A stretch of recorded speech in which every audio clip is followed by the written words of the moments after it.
ऐसे ही का नाम ये तंगो दीवार है, कैसा ही रंगो रूप है, पैसा ही माल है।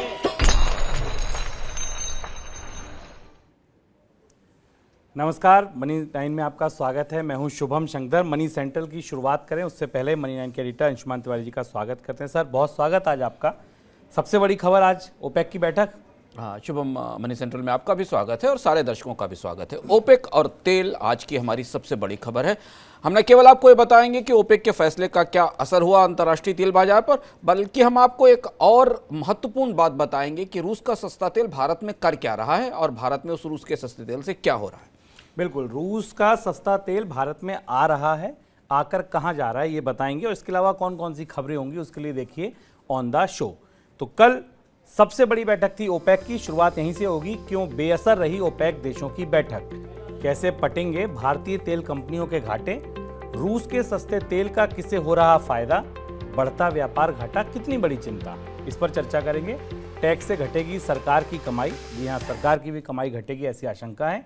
और आईएमएफ पाकिस्तान से चाहता क्या है, क्योंकि आईएमएफ का package, bail out package Pakistan से अभी दूर है, क्योंकि कुछ ऐसी शर्तें हैं शायद जो पाकिस्तान नहीं मान पा रहा है। क्या असर होगा, कौन सी शर्तें, इस पर भी चर्चा करेंगे। लेकिन शुरुआत ओपेक से। ओपेक प्लस देशों ने जुलाई से कच्चे तेल का उत्पादन 50% बढ़ाने का फैसला किया है। दुनिया में खपत होने वाले कुल कच्चे तेल की आधे से ज़्यादा सप्लाई करने वाला ये संगठन जून अंत तक रोजाना 4.32 लाख बैरल कच्चे तेल का उत्पादन करेगा और जुलाई से इसे बढ़ाकर 6.48 लाख बैरल प्रतिदिन हो जाएगा। लेकिन ये तेल उत्पादन बढ़ने से इस घोषणा के बाद भी कच्चे तेल की कीमतें घटने के बजाय बढ़ी हैं। जी हाँ, करीब 50% उत्पादन बढ़ जाएगा। इस खबर के बाद भी कच्चे तेल की कीमतों में कोई गिरावट नहीं आई। शुक्रवार को विदेशी बाजार में कच्चे तेल का भाव $118 प्रति बैरल हो गया। सर, ओपेक की बड़ी बैठक थी, बड़ी उम्मीदें थी इस बैठक से, कच्चे तेल का उत्पादन बढ़ेगा, बढ़ा भी 50%, लेकिन उसका कोई असर बाजार पर क्यों नहीं दिखा? शुभम, बाजार ने इस उत्पादन को बढ़ाने की जो पूरी रणनीति थी, जो पूरी स्ट्रेटजी थी, उसे करीब से समझने की कोशिश की और इसलिए हमने कच्चे तेल की कीमतों में जो गिरावट ओपेक की बैठक से पहले देखी थी, करीब $3 से $4 का करेक्शन हमने देखा था ओपेक की बैठक शुरू होने से पहले, वो करेक्शन वापस लौट आया और कल शाम को जब बैठक का नतीजा सामने आया तो कच्चे तेल की कीमत $117-118 पर बैरल के आसपास आ गई और वहीं टिकी हुई। उसकी वजह क्या है? 50% की बढ़ोतरी बड़ी दिखती है, पर व्यवहारिक रूप से अंदर उतर कर इसे देखें तो इसमें 2-3 बड़ी दरारें या बड़े इंपॉर्टेंट पॉइंट्स दिखते हैं जो पेट्रोल का बाजार समझ रहा है या कच्चे तेल का बाजार समझ रहा है। पहली चीज तो ये कि ये बढ़ोतरी जुलाई से लागू होगी, यानी जून के महीने भर उत्पादन की स्थिति वही रहेगी। तो तात्कालिक तौर पर अगले 15 दिन में, 20 दिन में और 1 महीने के सौदों में तेल की कीमतों में कोई बड़ा बदलाव नहीं होने वाला। एक चीज। दूसरी चीज ये कि ये बढ़ोतरी बाजार की अपेक्षाओं के हिसाब से पर्याप्त नहीं थी, क्योंकि बाजार में 2 तरीके की सप्लाई शॉर्टेजेस हैं। एक सप्लाई शॉर्टेज रशिया से आने वाले तेल को लेकर है, जिस पर अब जो ओपेक के इस फैसले का एक अंधेरा पहलू है, और दूसरी चीज ये कि अंतर्राष्ट्रीय बाजार में कच्चे तेल की मांग भी बढ़ रही है, क्योंकि लॉकडाउन्स खत्म हो रहे हैं, इकोनॉमीज वापस लौट रही हैं, खासतौर से चाइना में नए सिरे से उत्पादन शुरू हो रहा है, लॉकडाउन खत्म हो रहे हैं। तो बाजार ये मान रहा था कि इंक्रीजिंगली बाजार में कच्चे तेल की डिमांड पिछले 1-2 साल से कहीं ज़्यादा होगी, क्योंकि कोविड के लॉकडाउन के बाद की स्थिति और ऊपर से सप्लाई की शॉर्टेज थी, तो वो उतनी बढ़ोतरी बाजार के हिसाब से नहीं थी। तीसरी महत्वपूर्ण बात ये कि कच्चे तेल की कीमतों को थामने के लिए अमेरिका जैसे तमाम देशों ने, बड़े देशों ने, जिनके पास अपने स्ट्रेटेजिक ऑयल रिजर्व्स हैं, उसे उन्होंने तेल निकाल कर बाहर छोड़ा था। बाजार को ये पता है कि जैसे ही तेल की बाजार में आपूर्ति आती है तो सबसे पहले रिजर्व्स भरे जाते हैं, यानी रिजर्व्स की से जितना तेल बाहर भेजा गया है उसकी डिमांड भी इस डिमांड में शामिल है, जो बढ़ी हुई डिमांड है। और चौथी और सबसे महत्वपूर्ण बात यह कि क्यों ओपेक किसी बड़ी कटौती की गारंटी नहीं दे सका, एक, और दूसरी वो कटौती तत्काल बढ़ोतरी की गारंटी नहीं दे सका, और वो तत्काल बढ़ोतरी लागू क्यों नहीं हो सकी, उसकी वजह है कि अंगोला, कजाकिस्तान जैसे जो देश ओपेक के मेंबर हैं वो तुरंत इस परिस्थिति में नहीं है कि वो उत्पादन बढ़ा सकें और निवेश कर सकें। इस पर हमने कल से मनी सेंट्रल में विस्तार से चर्चा की थी और उसे आप देख सकते हैं कि ऐसी क्या वजह है। दूसरी महत्वपूर्ण बात है कि ये जो बढ़ोतरी है, इस बढ़ोतरी में भी रूस शामिल है, क्योंकि ये बढ़ोतरी प्रोपोर्शनेटली ओपेक के सारे सदस्यों में बांटी जाती है। तो जितना उत्पादन में बढ़ाने का फैसला ओपेक कार्टेल लेता है वो अलग अलग देशों की उत्पादन क्षमता के आधार पर उन्हें बांटा जाता है। रशिया को लेकर अभी भी क्लैरिटी नहीं है कि रशिया ओपेक का हिस्सा रहेगा आने वाले समय में, कि उसका तेल आएगा कि नहीं आएगा, और अगर उसको बाहर कर दिया जाएगा तो ये सारी बढ़ोतरी जो बढ़ा हुआ अतिरिक्त तेल है वो सऊदी अरब और अमीरात के सर पर आएगा। और सऊदी अरब और अमीरात की अर्थव्यवस्थाएं कच्चे तेल की कीमतों में एक सीमा से अधिक कमी होने नहीं देना चाहती, क्योंकि उनकी अर्थव्यवस्थाओं के भविष्य के लिए तेल की कीमतें ऊंचे रहना जरूरी है। ये सारे फैक्टर थे जिन्हें पेट्रोलियम बाजार ने कल ही अगले 15 मिनट 20 मिनट में पढ़ लिया, और जब आप पूरा डिटेल में बयान ओपेक का पढ़ें तो ये सब खुलकर सामने आता। और यही वजह थी कि दुनिया के बाजारों पर ओपेक की इस बड़ी बैठक का और 50% बढ़ोतरी का तेल की कीमतों पर कोई बड़ा असर नहीं नजर आया। लेकिन सर सबसे बड़ा ध्येय ये था, उद्देश्य ये था कि ओपेक प्रोडक्शन बढ़ाए और उससे कच्चे तेल की कीमतें कुछ कूल ऑफ हों, वो नहीं हुई। तो क्या उम्मीद करें आने वाले 3 से 4 महीने में क्या ओपेक देश फिर से उत्पादन बढ़ाने का कोई फैसला कर सकते हैं? अब कूटनीति की दूसरा दबाव शुरू होगा। अमेरिका ने कल इसका स्वागत किया। काफ़ी दबाव था ओपेक देशों के ऊपर, खासतौर से सऊदी अरब और अमीरात पर अमेरिका का और बाकी देशों का दबाव था, क्योंकि उन्हें रूस का कच्चा तेल यूरोप में बंद करना जो फैसला हो गया है, तो उतनी शॉर्टफॉल, क्योंकि वो शॉर्टफॉल मार्केट मान रहा है कि बाजार में रूस का तेल शायद नहीं आएगा, जितना होगा उसका आधा आएगा, उतनी ज़्यादा बढ़ोतरी उस अपेक्षा के हिसाब से ओपेक नहीं कर पाया। हाँ, इस बात की उम्मीद बनती है कि जुलाई के बाद, जून के अंत में एक बैठक ओपेक की और होगी, और जुलाई और अगस्त के बाद शायद बढ़ोतरी हो, पर इस बात पर ही निर्भर करेगी कि जो ओपेक के बाकी सदस्य देश हैं वो अपने उत्पादन में कितनी बढ़ोतरी करते हैं। जैसे हमने शुरुआत में कहा शुभम कि सऊदी अरब और अमीरात एक सीमा से ज्यादा अपने टैप को नहीं खोलेंगे, क्योंकि वो सबसे बड़े प्रोड्यूसर हैं। दूसरी महत्वपूर्ण बात यह कि रूस की तेल की बाजार में आपूर्ति होती रहेगी या नहीं होगी, इसको लेकर ओपेक का बयान भी हमें स्पष्ट रूप से कुछ नहीं बताता। तो ओपेक देश संकेत ये दे रहे हैं कि अगर बाजार में तेल की कीमतें निर्धारित लेवल से ऊपर गई तो वो शायद बढ़ोतरी करेंगे, पर वो लेवल निर्धारित क्या है? भारत के लिए तो वो $60-70 $90 पर बैरल का लेवल है, पर अगर ओपेक देशों से 110-115 से ऊपर रखना चाहते हैं तो उतना ही ट्वीक होगा। यानी इतनी दबाव के बाद भी ओपेक ने बहुत ज्यादा यील्ड नहीं किया दुनिया के कच्चे तेल बाजार को कूल करने के लिए, ठंडा करने के लिए। तो सर ऐसे में फिर भारत की उन कंपनियों का, जो ऑयल मार्केटिंग कंपनी है, उनके घाटे कैसे पटेंगे? क्योंकि अगर कच्चे तेल ऊपर रहेंगे, दाम ऊपर रहेंगे और यहाँ पर अभी कोई बढ़ोतरी हो नहीं रही है, घाटे तो बढ़ते जा रहे हैं। हाँ, और ये घाटे बढ़ते जा रहे हैं। आज पेट्रोलियम मंत्री का बयान भी छपा है कई जगह, और उसमें पेट्रोलियम मंत्री ने इस बात को स्वीकार किया जिस पर हम चर्चा करते रहे कि जो टैक्स में कमी हुई है, एक्साइज ड्यूटी में कमी हुई है, उसका नुकसान केंद्र सरकार के बजट को हुआ है और फायदा उपभोक्ताओं का हुआ है। पर तेल कंपनियों के पास पेट्रोल पर 17 रुपए पर लीटर की और डीजल पर करीब 20 रुपए पर लीटर की अंडर रिकवरीज बनी हुई है। ये सबसे महत्वपूर्ण बिंदु था। ये एक्सपेक्टेशन भारत के तेल उद्योग में भी, सरकार में भी, रिजर्व बैंक में भी थी कि ओपेक की बैठक से कुछ बड़ा निकल कर आएगा, और अगर दुनिया के बाजार में कच्चे तेल की कीमतें $10 पर बैरल भी नीचे आ जाती, 100 से नीचे आ जाती, तो शायद ये अंडर रिकवरीज कुछ कम हो जाती। अब दबाव यहां सरकार के ऊपर बड़ा दबाव है कि वो तेल कंपनियों की इस अंडर रिकवरी को जारी रखेगी लंबे समय तक, या वो एक बार दोबारा 50 पैसे, 25 पैसे, 30 पैसे की बढ़ोतरी का दौर फिर शुरू करेगी। फिलहाल अगले 1 महीने के लिए, शुभम, अगले 1 से 1.5 महीने के लिए कच्चे तेल की कीमतों का जो आउटलुक है, शॉर्ट टर्म आउटलुक है, वो $100+ के आसपास, $110-112 पर बैरल के आसपास दिखाई दे रहा है। और ऐसी सिचुएशन में अब ऑयल कंपनीज की चिंता सरकार के लिए के एजेंडे पर सबसे ऊपर होगी, और जिसका संकेत हमें पेट्रोलियम मंत्री के आज के बयान में भी दिखाई दे रहा है। लेकिन भारत में कहीं कुछ और भी चल रहा है। रूस का सस्ता तेल भारत आ रहा है, लेकिन आकर जा कहाँ रहा है? इस पर हम चर्चा करें अंशुमा जी की टिप्पणी लिए, उससे पहले आप मनोज कुमार की स्पेशल रिपोर्ट देखिए। रूस और यूक्रेन के युद्ध ने भले ही पूरी दुनिया को महंगाई में झोंक दिया हो, लेकिन भारत में कुछ कंपनियों के लिए युद्ध ने कमाई के बड़े मौके खोल दिए हैं। रिपोर्ट्स की माने तो भारत में ऑयल रिफाइनिंग कंपनियां बड़ी मात्रा में रूस से कच्चा तेल खरीद रही हैं और उसे रिफाइन करके अमेरिका और यूरोप के कई देशों में बाजार भाव पर पेट्रोल, डीजल तथा केमिकल का एक्सपोर्ट कर रही हैं। रूस और यूक्रेन के बीच युद्ध फरवरी अंत में शुरू हुआ था। आशंका थी कि युद्ध की वजह से दुनिया के बड़े तेल सप्लायर रूस से क्रूड ऑयल की सप्लाई बाधित होगी, और इसी आशंका से दुनिया भर में कच्चे तेल की कीमतों में आग लग गई। युद्ध से पहले भाव $80 के नीचे था और बाद में भाव $135 का स्तर छूकर अब 118 पर ट्रेड हो रहा है। महंगे क्रूड को मौका देखते हुए रूस ने भी भारत सहित कई देशों को डिस्काउंट पर तेल ऑफर कर दिया। रिपोर्ट्स की माने तो $35 का भारी डिस्काउंट मिल रहा है और यही डिस्काउंट अब भारतीय कंपनियों के लिए मौका बन गया है। रिलायंस इंडस्ट्रीज जैसी बड़ी रिफाइनिंग कंपनियां रूस से सस्ता तेल खरीद रही हैं और पेट्रोल डीजल बनाकर पूरी दुनिया को बेच रही हैं। कुछ रिपोर्ट्स में यह भी दावा है कि युद्ध से पहले भारत में रूस से जितना क्रूड ऑयल आयात होता था उसके मुकाबले अब करीब 27 गुना आयात हो रहा है।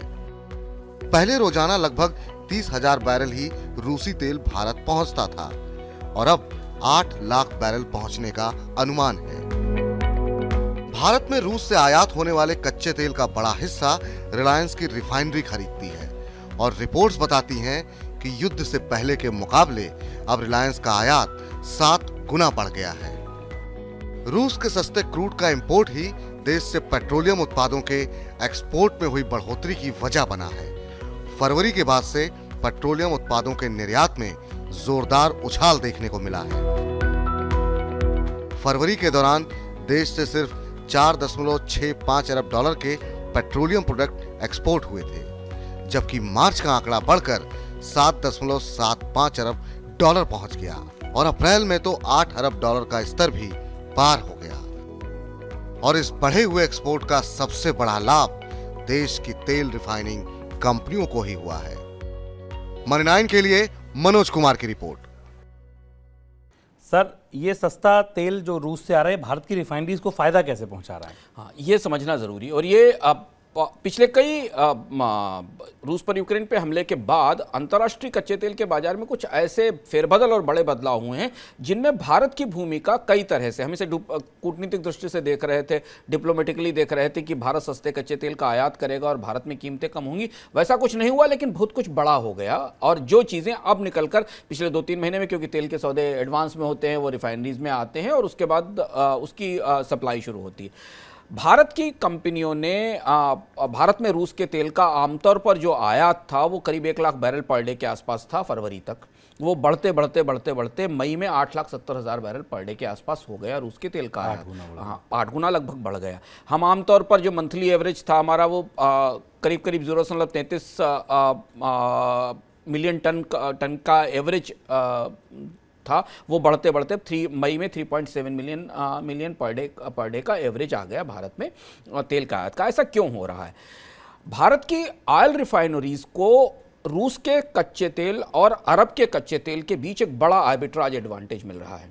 सरकार स्पष्ट रूप से कुछ नहीं कह रही है कि रूस से कच्चा तेल कितना आयात हो रहा है। हालांकि भारत के कच्चे तेल की बास्केट में रूस की हिस्सेदारी पिछले 2-3 महीनों में बढ़ी और वो सारा का सारा तेल प्राइवेट रिफाइनरीज के पास आया है और उसे वो रिफाइन करके यूरोप को भेज रही हैं। 2 बड़े आंकड़े इसमें, एक आंकड़ा आपको इस रिपोर्ट में दिखाई दिया जिससे कि भारत में पेट्रोलियम प्रोडक्ट्स के एक्सपोर्ट का आंकड़ा है और वो लगभग 90% निर्यात भारत की प्राइवेट रिफाइनरीज से।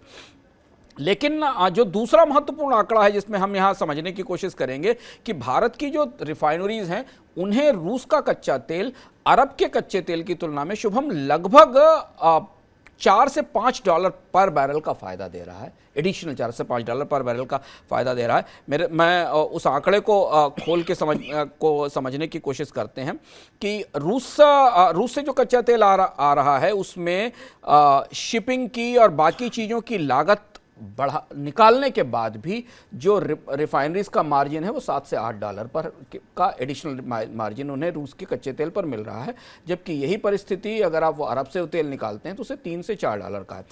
हालांकि रूस का और अरब के कच्चे तेल में एक फ़र्क है कि अरब के कच्चे तेल में सल्फर का कंटेंट कम होता है, पर भारत की रिफाइनरीज सरकारी रिफाइनरियों की तुलना में प्राइवेट रिफाइनरीज ज़्यादा फ्लेक्सिबल हैं। उन्होंने अपनी परिस्थितियाँ तेज़ी से बदली हैं और चेंज की हैं और उन्होंने डीसल्फराइजेशन की कैपेसिटीज़ क्रिएट की हैं।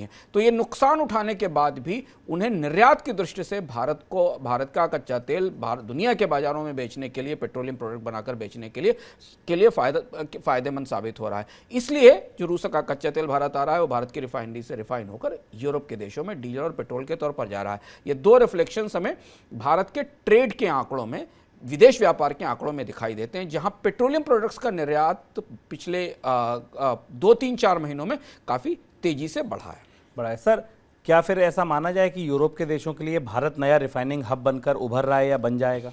भारत के लिए के रिफाइनिंग हब बनने की संभावना है, क्योंकि भारत की प्राइवेट रिफाइनिंग कंपनियों के लिए मार्जिन्स बहुत अच्छे हैं फिलहाल रूस के कच्चे तेल को लेकर। जब तक अंतर्राष्ट्रीय बाजार में पूरी तरह रूस का कच्चा तेल नहीं आता, भारत की कंपनियां स्पॉट में बाजार से, बाकी सप्लाई से कच्चा तेल खरीद रही हैं और उसको भारत लेकर आ रही।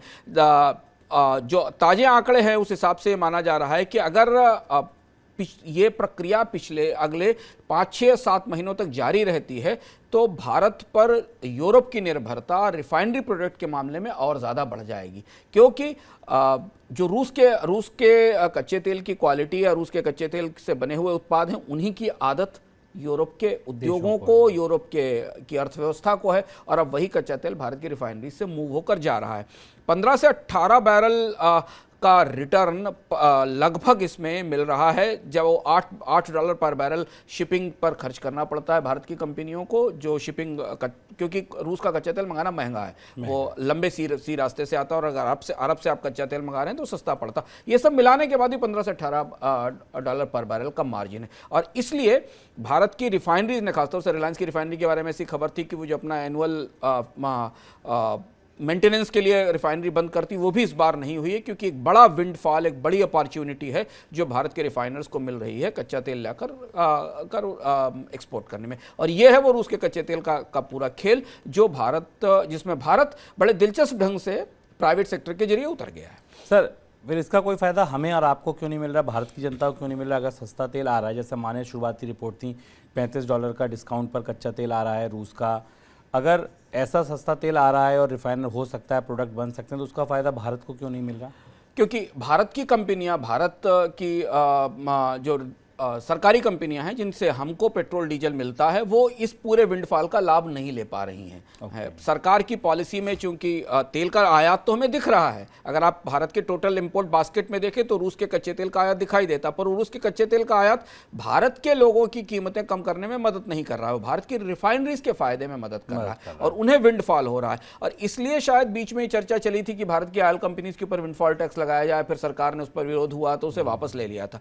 तो ये हमें मान के बैठे हुए थे शुभम कि अंतर्राष्ट्रीय बाजार से अगर हम सस्ता कच्चा तेल खरीद रहे हैं जो $70-72 पर बैरल पर आ रहा है, जितना फायदा रिलायंस को हो रहा है $15 से $18 पर बैरल का अरब ग्रेड क्रूड की तुलना में, उतना ही फायदा अगर भारत की सरकारी कंपनियों को भी हो तो हमारे यहाँ भी पेट्रोल डीजल की कीमतों में कमी आ सकती। लेकिन वैसा नहीं हो पा रहा है, क्योंकि कच्चे तेल का आयात और उससे बने हुए उत्पादों का निर्यात एक दूसरा चैनल है, जिस चैनल का इस्तेमाल निजी कंपनियां कर रही हैं। भारतीय कंपनियां वही ब्रेंट के क्रूड को आयात करके और उसी के आधार पर कीमतें तय करके हमें पेट्रोल डीजल की आपूर्ति कर रही हैं। इसलिए जो कीमतों में लाभ हमें मिलना चाहिए वो नहीं मिला, और शायद सरकार इस चीज़ को अब नोटिस कर रही है, क्योंकि पिछले 2-3 दिनों में सरकार की तरफ से अलग अलग कई तरह जगह से इस तरीके के बयान भी आए हैं जिन्हें लग रहा है कि प्राइवेट रिफाइनर्स रूस के कच्चे तेल का ज़्यादा लाभ ले पा रहे हैं, सरकारी कंपनियां नहीं।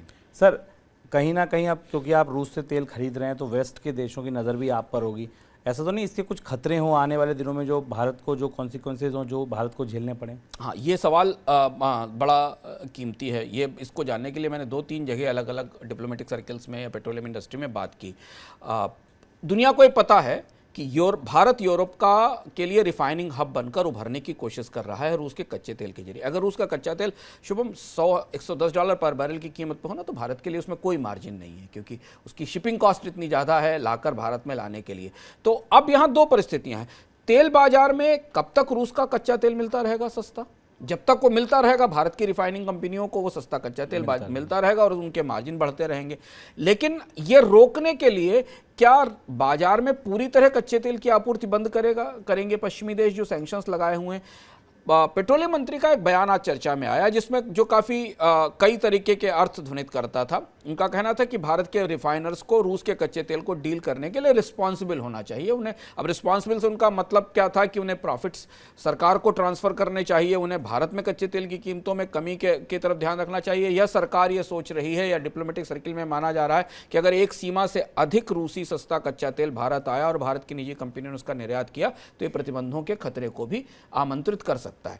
लेकिन यहाँ दुविधा डिपेंडेंस की है, क्योंकि यूरोप के देशों को मिलने वाले पेट्रोलियम प्रोडक्ट्स जो रशिया से हैं वो लगातार घट रहे हैं प्रतिबंध के कारण। तो भारत एक बड़ी अपॉर्चुनिटी लेकर, भारत की कंपनियां एक बड़ी अपॉर्चुनिटी लेकर आगे खड़ी हो गई। पर यह सब इस पर निर्भर है कि रूस का कच्चा तेल आपको ब्रेंट की अंतर्राष्ट्रीय बाजार की कीमत से $30 $25 सस्ता मिलता रहेगा। जैसे ही हम रूस के कच्चे तेल को ब्रेंट की कीमत के करीब पाता देखेंगे, ये मार्जिन्स खत्म हो जाएंगे। अब इस पर डिप्लोमेटिकली रशिया या यूरोप के देश क्या कॉल लेते हैं, लेकिन सरकार के भीतर थोड़ी बेचैनी, थोड़ी हलचल ज़रूर है इन ये आंकड़े सामने आने के बाद कि भारत में एकदम सडनली पेट्रोलियम प्रोडक्ट का निर्यात भारत से यूरोप को बढ़ा है और चर्चा शुरू हो गई है कि भारत फ्यूचर में यूरोप को रिफाइनिंग प्रोडक्ट्स के निर्यात में भारत की कंपनियां काफ़ी आगे जा सकती हैं। बिल्कुल, और इसकी एक झलक है, इसका एक अनुमान आपको रिलायंस इंडस्ट्रीज़ के आने वाले रिजल्ट्स में भी दिखेगा, क्योंकि वो प्राइवेट कंपनी है, सबसे बड़ी कंपनी है, और अगर उसको सस्ता तेल मिल रहा है और वो एक्सपोर्ट कर रहे हैं तो कहीं ना कहीं नतीजों में इसका असर दिखेगा। मई के दौरान देश का विदेशी व्यापार तो तेजी से बढ़ा, लेकिन व्यापार घाटा भी बढ़ा है, वो रिकॉर्ड स्तर तक पहुंच गया है। सरकार की तरफ से जारी किए गए आंकड़ों के अनुसार मई के दौरान व्यापार घाटा $23.33 अरब दर्ज किया गया है। कच्चे तेल की कीमतों में हुई बढ़ोतरी की वजह से आयात बिल में जोरदार उछाल देखने को मिला। इसके अलावा गोल्ड और इलेक्ट्रॉनिक्स उपकरण के आयात ने भी उछाल से इंपोर्ट बिल बढ़ा है। इस वजह से व्यापार घाटा रिकॉर्ड स्तर पर पहुंच गया। मई के दौरान कुल $97.91 अरब का मर्चेंडाइज विदेश व्यापार हुआ है, जिसमें करीब $60 अरब का सामान हमने इंपोर्ट किया है और $37 अरब का सामान हमने एक्सपोर्ट किया है। देश के व्यापार घाटे को बढ़ाने में कच्चे तेल और गोल्ड की भूमिका तो हमेशा से रहती है, लेकिन पिछले कुछ वर्षों में इस लिस्ट में इलेक्ट्रॉनिक्स उपकरण भी जुड़ गए हैं। वित्त वर्ष 2021-22 के दौरान देश में $70 अरब के इलेक्ट्रॉनिक उपकरणों का लगभग आयात हुआ है, जो देश के कुल वस्तु आयात का लगभग 12% है। और इलेक्ट्रॉनिक्स आयात में बढ़ोतरी तब हो रही है जब दुनिया भर में भारत मोबाइल का बड़ा निर्यातक बन चुका है। पिछले साल भारत में $15 अरब के इलेक्ट्रॉनिक्स उपकरण का आयात निर्यात भी हुआ था, यानी इलेक्ट्रॉनिक्स उपकरणों का व्यापार घाटा करीब $56 अरब रहा है। सर, व्यापार घाटा तेजी से बढ़ना कितनी बड़ी चिंता, और उसमें भी ये जो इलेक्ट्रॉनिक्स नया सेक्टर बन के उभरा है, ये क्या संकेत देता है? मई के आंकड़े हमें दो महत्वपूर्ण संकेत देते हैं शुभम। मई के आंकड़ों से पहले हमें देखना होगा कि पिछले वित्त वर्ष के दौरान जो मार्च में समाप्त हुआ था, उस समय भारत का व्यापार घाटा रिकॉर्ड $192 अरब के पे था, जो भारत के विदेशी मुद्रा भंडार में कमी और रुपए पर दबाव की वजह है। जो मई के आंकड़े हैं उसमें क्रूड का इंपोर्ट करीब 91% बढ़ा है, 91.6% का सर्ज हमें दिखाई देता है मई के आंकड़े में। ये विशुद्ध रूप से कच्चे तेल की कीमतों में बढ़ोतरी का असर हमें दिखाई देता है। पर इस पूरे आंकड़े में हमें एक नई एंट्री दिखती है जो चिंताजनक है। वो एंट्री है कोयले की। कोयले का आयात भारत के लिए बड़ी चुनौती है, जिसको हम लगातार मनी सेंट्रल में कह रहे हैं और कंपनियों पर दबाव बनाया गया है। मई में कोयले का आयात करीब 5.3 बिलियन डॉलर बढ़ा, और ये एक नई एंट्री है ऊर्जा के सेक्टर में, जिसके कारण आपको भारत का व्यापार घाटा रिकॉर्ड लेवल पर दिखाई देता है। इलेक्ट्रॉनिक्स में का ट्रेड डिफिसिट काफ़ी बड़ा है। इलेक्ट्रॉनिक्स का ट्रेड डिफिसिट बढ़ने का मतलब यह है कि भारत की पूरी इलेक्ट्रॉनिक्स क्रांति, खासतौर से जो PLI के जरिए आई है, उसका बहुत बड़ी निर्भरता अभी भी इंपोर्टेड कंपोनेंट्स पर है। और हम जितना भारत से निर्यात बढ़ा रहे हैं इलेक्ट्रॉनिक्स का, उतना ही हम इंपोर्ट बढ़ा रहे हैं। तो हम एक तरीके से असेंबलिंग फैक्ट्री के तौर पर काम कर रहे हैं। और ये देखना होगा कि भारत में इलेक्ट्रॉनिक्स का निर्यात बढ़ाने के साथ इलेक्ट्रॉनिक्स पुर्जों का, कंपोनेंट्स का, जिन पर हमारी निर्भरता चीन और साउथ ईस्ट एशिया के देशों का, उनका इकोसिस्टम भारत में तैयार हो, नहीं तो ये व्यापार घाटा आने वाले समय में चुनौती होगा। सरकार ने इस साल बजट में इनडायरेक्ट टैक्स कलेक्शन का जो लक्ष्य निर्धारित किया था, उसके पूरा होने की उम्मीद कम है। राजस्व सचिव तरुण वजार ने एक समाचार पत्र को बताया कि इनडायरेक्ट टैक्स कलेक्शन में अनुमान से करीब 1.5 लाख करोड़ रुपए की कमी रह सकती है। सरकार ने बजट में 13.38 लाख करोड़ रुपए के इनडायरेक्ट टैक्स कलेक्शन का लक्ष्य निर्धारित किया था। दरअसल महंगाई को नियंत्रण करने के लिए सरकार को पेट्रोलियम उत्पादों पर एक्साइज ड्यूटी घटानी पड़ी और साथ ही कुछ खाने के तेलों पर भी आयात शुल्क हटाया है। एक्साइज कटौती और कस्टम ड्यूटी हटने से सरकार की कमाई घटी है। सर, GST का कलेक्शन तो ठीक ठाक हो रहा है, 1.5 लाख करोड़ के आसपास। इस महीने भी 1.14 लाख करोड़ के आसपास है। आपको क्या लगता है कि इंडायरेक्ट टैक्स की कमाई क्यों कम दिख रही है और इसका क्या असर हम आने वाले दिनों में देख सकते हैं? शुभ, कटौती तो जो एक्साइज ड्यूटी में कमी है उसका असर दिखाई दे रहा है, पर ये जो संकेत दे रहा राजस्व सचिव का जो बयान है वो दो चीज़ों का संकेत हमें इमीडिएटली देता है। एक तो ये कि अब आने वाले समय में एक्साइज ड्यूटी में कोई बड़ी कटौती पेट्रोल डीजल पर शायद संभव नहीं होगी, क्योंकि सरकार ने पहले से ही इसकी भूमिका बना दी है कि रेवेन्यू कलेक्शन में, इंडायरेक्ट टैक्स राजस्व में या रेवेन्यू कलेक्शन में गिरावट आई है। दूसरी चीज़ ये है कि जून और जुलाई से केंद्र और राज्य के बीच जो संसाधनों का हस्तांतरण है उसका ढांचा नए सिरे से बदलेगा। उसके बाद हमें देखना होगा कि केंद्र सरकार के पास, चूंकि केंद्र सरकार को राज्यों को पैसा नहीं देना होगा, तो ये देखना होगा कि क्या दोनों के बीच में उसके बाद कितना सरप्लस केंद्र सरकार के पास बचता है। तब हमें ये समझ में आएगा कि राजकोषीय घाटे की स्थिति अगली छमाही में कैसी होती है। चलिए अगली खबर, आरबीआई पॉलिसी की बैठक से ठीक पहले छोटी अवधि के कर्ज महंगे हो गए हैं। बुधवार को आरबीआई की नीलामी में एक साल के ट्रेजरी बिल की यील्ड 6.08% पर पहुंच गई। यानी सरकार को एक साल की अवधि तक के जो कर्ज हैं वो 6% से ज़्यादा की दर पर मिल रहे हैं। ये जुलाई 2019 के बाद सबसे ऊंचा स्तर है, यानी कि करीब करीब माने तो 3 साल की ऊंचाई पर ब्याज दरें पहुंच गई हैं। छोटी अवधि के लिए ब्याज की दर बढ़ोतरी अप्रैल से शुरू हो गई थी, जब आरबीआई ने स्टैंडिंग डिपॉजिट फैसिलिटी यानी एसडीएफ की घोषणा की थी। अगली पॉलिसी बैठक में भी ब्याज दरों की बढ़ोतरी तय मानी जा रही है। ऐसे में बॉन्ड की यील्ड आने वाले दिनों में बढ़ोतरी की संभावना है। आपको बता दें कि भारत में 10 साल की बॉन्ड यील्ड अभी फिलहाल 7.4% के पास चल रही है। सर, छोटी अवधि के कर्ज क्यों महंगे हो गए? क्योंकि बाजार एक्सपेक्ट कर रहा है कि अगली बैठक में 35 से 40 बेसिस पॉइंट के कर्ज की बढ़ोतरी और होगी। तो जो भी बारोअर हैं वो उन्हें लंबी अवधि के कर्ज की दरें बढ़ने की संभावना के कारण छोटी अवधि में सस्ता कर्ज लेने की संभावना दिखाई देती है। और भारत में जो एक साल का 364 दिन का ट्रेजरी बिल है, जिसको हम एक साल का बेंचमार्क मानते हैं, उस पर 6% के आसपास की ब्याज दर है। और अगर आप पैरिटी देखें शुभम, एक साल की ब्याज दर, 5 साल की ब्याज दर और 10 साल की ब्याज दर, तो 10 साल वाली जो ब्याज दर है वो 7-7.5% के आसपास है। यहाँ से अगली पॉलिसी का इंतजार है, क्योंकि अगली पॉलिसी से पहले इस बात के संकेत मिल रहे हैं कि भारत में अलग अलग चरणों में करीब 75 बेसिस पॉइंट की बढ़ोतरी होगी। और जो टर्मिनल रेपो रेट है, यानी भारत में जब ब्याज दरें बढ़ने का साइकिल पूरा होगा, वो शायद इस वित्त वर्ष के अंत तक जाए, फरवरी मार्च तक जाए, तो भारत में कहीं ना कहीं 5.5% से 5.75% के आसपास की रेपो रेट स्थापित होगी। तो जो लॉन्ग टर्म बोरोइंग करने वाले लोग हैं, क्योंकि बोरोइंग हमेशा लॉन्ग टर्म ही होती है, 2 साल, 3 साल, 4 साल, 5 साल के लिए, वो ये देखने की कोशिश कर रहे हैं कि भारत की जो ट्रेजेक्ट्री है ब्याज दरें बढ़ाने की, वो कैसी रहने वाली है, और उसके बाद उस हिसाब से उन्हें अपनी लागत और अपने कारोबार के हिसाब को पुनर्गठित करना होगा। आज बुलेटिन की आखिरी खबर पाकिस्तान श्रीलंका से जुड़ी। पाकिस्तान को आईएमएफ से तुरंत राहत पैकेज मिलने की उम्मीद नहीं है। आईएमएफ ने साफ कर दिया कि पाकिस्तान को राहत पैकेज मिलना सरकार की वित्तीय सेहत सुधरने की क्षमता पर निर्भर करेगा। आईएमएफ से राहत पैकेज की उम्मीद में पाकिस्तान ने हाल में ही अपने यहाँ पेट्रोल डीजल की कीमतों में जोरदार बढ़ोतरी की, लेकिन पाकिस्तान का यह फैसला आईएमएफ को प्रभावित नहीं कर सका। उधर आईएमएफ से जल्द राहत पैकेज की उम्मीद में श्रीलंका ने अपने यहाँ टैक्स बढ़ाने शुरू कर दिए हैं। इसकी तैयारी तो कम से कम शुरू हो गई है। सर, आईएमएफ और क्या चाहता है पाकिस्तान से, कब मिलेगा राहत पैकेज? शुभम, पाकिस्तान ने 30 रुपये पर लीटर की बुधवार को अपनी 30 रुपये पर लीटर की जो सब्सिडी थी विड्रा की, और पेट्रोल की कीमत वहाँ बढ़ाई थी। सब्सिडी करीब 30 रुपये कीमत बढ़ी थी, सब्सिडी करीब 17 रुपये कम हुई थी। लेकिन उसके बाद भी जो संकेत मिल रहे हैं कि आईएमएफ अभी इन कदमों से पूरी तरह आश्वस्त नहीं है, और इसलिए अगली बैठक में भी पाकिस्तान को आईएमएफ के बेल आउट मिलने की गुंजाइश नहीं, क्योंकि दो और महत्वपूर्ण चीज़ें। एक महत्वपूर्ण चीज़ ये है कि पाकिस्तान को अपनी बिजली दरों को में 5 रुपये की सब्सिडी कम करनी है, जिसका वादा पूर्व प्रधानमंत्री इमरान खान ने आईएमएफ को किया था पिछली बैठक में, और कहा था 4 महीने में लागू किया जाएगा। तो वहाँ पेट्रोल डीजल के बाद अब बिजली की महंगाई भी लानी है।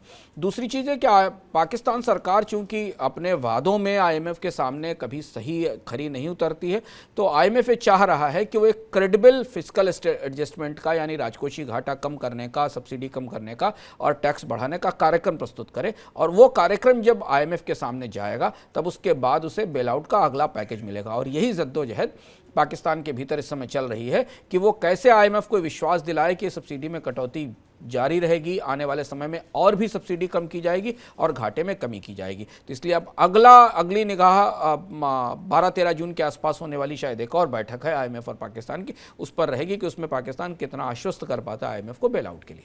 और सर श्रीलंका से कितना दूर है बेल आउट पैकेज? श्रीलंका में इंतजार आईएमएफ को नई सरकार के इंटरिम बजट का है। ऐसा संकेत है कि जो नए प्रधानमंत्री रानिल विक्रमसिंघे हैं वो अगले कुछ दिनों में एक इंटरिम बजट पेश करेंगे। वो इंटरिम बजट या अंतरिम बजट ये बताएगा कि आईएमएफ की शर्तों के हिसाब से और श्रीलंका की अर्थव्यवस्था को वापस सुधार कर पटरी पर लाने के क्या वादे सरकार ने या किस तरीके के कार्यक्रम देश के सामने रखे हैं। लेकिन हाँ, भूमिका बनाने के लिए वहाँ पर टैक्स की दरों में बढ़ोतरी की तैयारी कर ली गई है। तो अब आईएमएफ की निगाह बेल आउट देने से पहले उस बजट पर होगी जो श्रीलंका की सरकार इस संकट के बीच में लेकर आएगी। तो ये था आज का मनी सेंट्रल। सर बहुत शुक्रिया आपका जुड़ने के लिए। आप लोगों से अगली मुलाकात होगी अब सोमवार को शाम 7 बजे मनी सेंट्रल में, और इकोनॉमिकम में रविवार को 11:15 बजे। सर इकोनॉमिकम में हम क्या डिस्कस करेंगे इस बार? इकोनॉमिकम में हम इस बार एक बड़ी दरार की चर्चा कर रहे हैं। जो दरार आपको रुपए की कमजोरी के तौर पर या भारत के विदेशी मुद्रा भंडार में गिरावट के तौर पर दिखाई देती है, पर इसकी वजह कहाँ है? इसकी वजह छिपी हुई है कहीं भारत के शेयर बाजार में। क्या है रिश्ता भारत के रुपए में गिरावट और शेयर बाजार का, और क्यों भारत के शेयर बाजार से जब भारतीय अर्थव्यवस्था उबर रही है, बेहतर स्थिति में आ रही है, मांग आ रही है, तो विदेशी निवेशक किनारा क्यों कर रहे हैं? हम समझेंगे ये पूरी गणित की क्या हो रहा है भारत के विदेशी मुद्रा भंडार के भीतर और शेयर बाजार के भीतर। बिल्कुल, तो ये चर्चा इस बार होगी, मुद्दा ये होगा, और इसके तार काफ़ी सारी चीज़ों से जुड़े हैं। केवल एक ऐसी घटना, बटरफ्लाई इफेक्ट, अंशुमान जी इस बार समझाएंगे कि एक छोटी सी घटना का इतना बड़ा असर कैसे पड़ेगा। फिलहाल दीजिए इजाज़त, नमस्कार। का नाम ये कंबोज